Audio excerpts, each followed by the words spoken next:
The term Al-Anfal in Surah Al-Anfal refers to the spoils of war that Muslims acquire from their enemies during battle.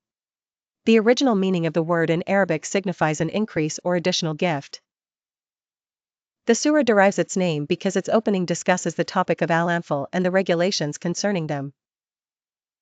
Surah Al-Anfal has multiple objectives, the most prominent of which are, 1. Explaining the rules of spoils of war, explaining how to divide spoils of war and distribute them to those who deserve them.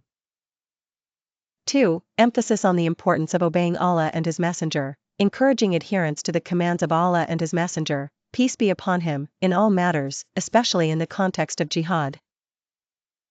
3. Highlighting the importance of unity and cohesion, the surah calls for reconciliation among believers and warns against discord and division among Muslims.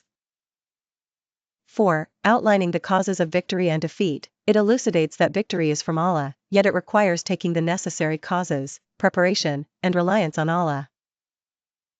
5. Narrating the events of the Battle of Badr, the surah serves as a commentary on the great Battle of Badr, recounting some events and lessons derived from it. 6. Cultivating believers in virtuous ethics, encouraging virtues such as honesty, integrity, bravery, patience, and altruism. 7. Warning against befriending disbelievers, prohibiting the alliance with disbelievers at the expense of the Muslim community. What is Surah Al-Anfal about? Surah Al-Anfal primarily discusses the Battle of Badr, the first decisive battle in the history of Islam.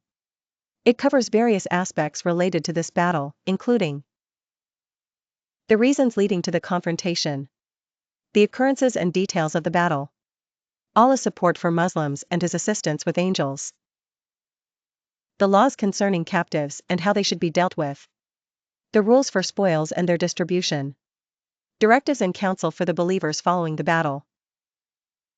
Additionally, the surah includes numerous legislations and matters related to jihad, warfare, and peace, offering lessons and insights gleaned from the Battle of Badr that can be applied to various facets of Muslim life.